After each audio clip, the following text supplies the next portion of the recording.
U sjeveroistočnoj Bosni, na ulazu u Tuzlu, nalazi se polunapuštena industrijska zona koja duže od 20 godina prijeti da izazove ekološku katastrofu.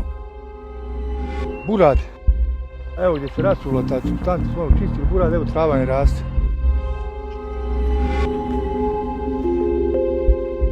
Okružen naseljenim mjestima, ovaj prostor krije velike količine opasnog otpada, što izaziva strah među ljudima. Rijetki se usuđuju ulaziti ovdje zbog nerazjašnjenih slučajeva bolesti i smrti. Je li to opasni otpad? Opasno. Definitivno je opasno. Danas je naša novinarska ekipa krenula u potragu za odgovorima koji se kriju od javnosti. Mi danas imamo dakle ove rezultate i oni su poražavajući. Nismo zemlja otrova, nemojte to pisati. Nismo zemlja otrova.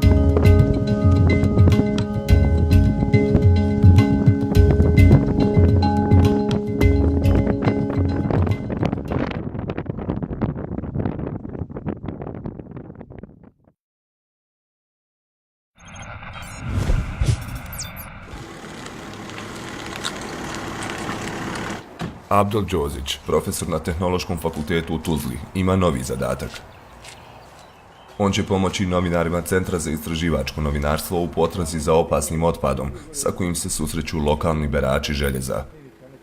Idemo na lokaciju gdje pretpostavljamo da imaju značajne količine zakopanog kruksa.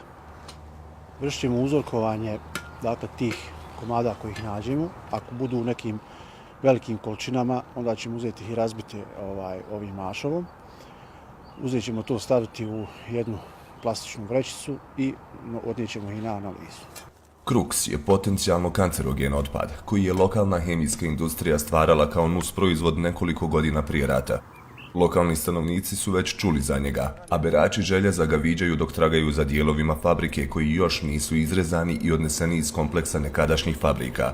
Kažu da jako smrdi i da izaziva bolest. Nisi mogu ući koliko je smrada bilo ovdje. Ovo je nešto, to je tako smrdilo čovječe. Ovaj prostor izgleda kao scenografija postapokaliptičnog filma. Zgrade bez vrata i prozora predstavljaju ostatke hemijskih giganata HAK1 i HAK2, kasnije nazvanih Polihem. Nakon rata firma ide u stečaj i prodaje se poljskom investitoru Organika i austrijskom Austroprojekt. Međutim, ubrzo nakon prodaje slijedi gašenje pogona. Kompletni dijelovi fabrika su isječeni i prodati kao staro željezo.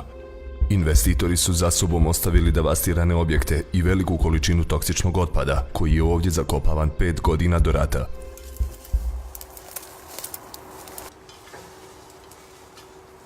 Nakon kratke pretrage pronalazimo prve količine kruksa.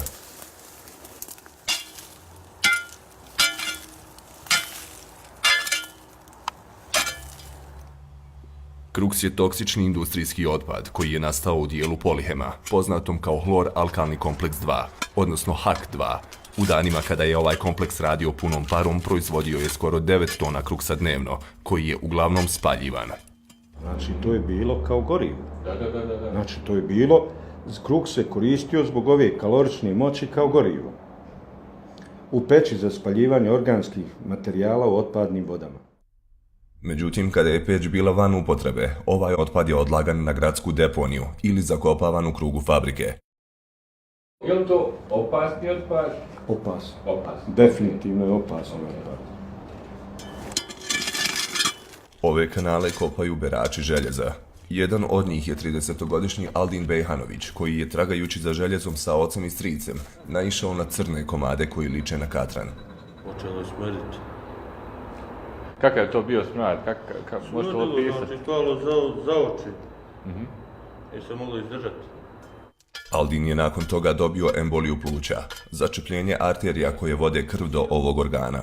Kad je me uhvatilo, kad me bacilo u stranu, kad je me crnilo na oči, udarilo da nisam mogao doći do svojih kola, onda sam do hitne otišao. Međutim, da je me hitna odmah prevukla na intek. Nakon toga je prestao ovdje dolaziti. Njegov otac je umro od raka pluća 2016. a stric Halil je stradao godinu kasnije, režući ventil na fabričkim instalacijama. Udahnuo je plin iz cijevi i odmah izgubio svijest. Hitno su ga odvezli u bolnicu. Sutradan kad sam došao u posjetu, rekao mi je da je ga u haku, da je odvrnuo ventil i da je se ispustio neki prah iz njega. Kao otrov. Da ga to zagušilo i da je jedva izišao iz čuba. Ljekari nisu mogli pomoći Halilu. Nije živio 14 dana u bolnici, podvrlo. Iza toga je izgorila u pluća. To je vjerovatno bio zaostali hlor u ovim spremnicima ovdje, jer samo on može na takav način toliko brzo da uništi pluća. Ovo je potencijalna, dakle, ekološka bomba. U pravom smislu te riječi. Bejhanovići su kopali na zemljištu postrojenja HAK-2, u kojem je nivo teških metala visoko iznad zakonom dozvoljene granice. To je pokazala analiza uzoraka kruksa, koju je u maju ove godine za CIN uradio Institut za kvalitet, standardizaciju i ekologiju TQM iz Lukavca. Mi danas imamo, dakle, ove rezultate i oni su po meni poražavajući. Analiza instituta je pokazala da je količina teškog metala nikla skoro 8 puta veća od dozvoljene, dok su količine kadmija i arsena premašile gornju granicu za 40, odnosno 60%. Moramo znati da za arsen važi da je on kralj otrova. Dakle, to je najtoksičniji teški metal koji postoji. Dakle, mi ovdje imamo izraženo kontaminirano, ne samo da kažemo onečišćeno zemljište, nego ono je kontaminirano ovim visokotoksičnim teškim metalima. Na primjer, kadmij nema esencijalne funkcije u organizmu. Dakle, naš organizam ga ne treba ni u bilo kojim, dakle, ovim biološkim funkcijama organizam. I on se taloži u kostima, oštećuje jetru, oštećuje mozak i tako dalje. Na 80 do 400 metara zračne linije od ovog zatrovanog zemljišta nalaze se naselja Hudeć, Nikešić i Husino. Vjetar raznosi toksične čestice sa odlagališta po okolnim naseljima i poljoprivrednim dobrima, a sa kišom dio kruksa odlazi u podzemne vode, potoke i rijeke. Prema podacima koji su prikupili novinari CIN-a, na ovom prostoru se trenutno nalazi više od 47 tona zapaljivog propilenoksida, 120 buradi žive pomiješane sa zemljom i nepoznata količina kruksa. Imate 40 tona neusklađenog proizvoda. To su buradi, vi ćete tamo sa TDI-em, poliolima raznorazni koji su se koristili za proizvodnju poliuretanskih smješa i ostalo, i oni idu od neopasnog do vrlo opasnog otpada. I oni su neadekvatno totalno odloženi. Živa i zapaljivi propilenoksid neosigurani su i ostavljeni na dohvat ruke lokalnom stanovništvu, koje je poput Bejhanovića živi od preprodaje ostataka industrijskih postrojenja. Živa je prvo bila oko elektrolize. Imaju kanalče oko fabrike gdje se to slijevalo i tu je bilo, znate kakva je živa, vidjela se živa. Onda pokupili su živu u neka burad plastična. Ne znam koliko, preko 100 te buradi ima. Ostavili su je tu na elektrolizi, bez ikakve zaštite, bez ičega, otvorene onako, razumijete. Nama je teško procijeniti količinu.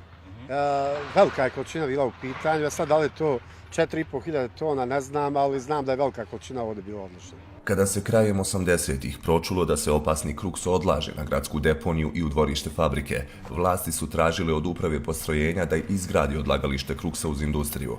Iskopana je jama u kojoj su po svim tada važećim pravilima uskladištili nešto više od 2300 kubika kruksa. Jedan dio kruksa je smješten i na Ditinom dijelu ovamo, ali lokacijski sad vam ne bi mogao tačno reći gdje se nalazi, ali mislim da je to odmah paralelno sa ovim brdom ovamo desno, pored pruge.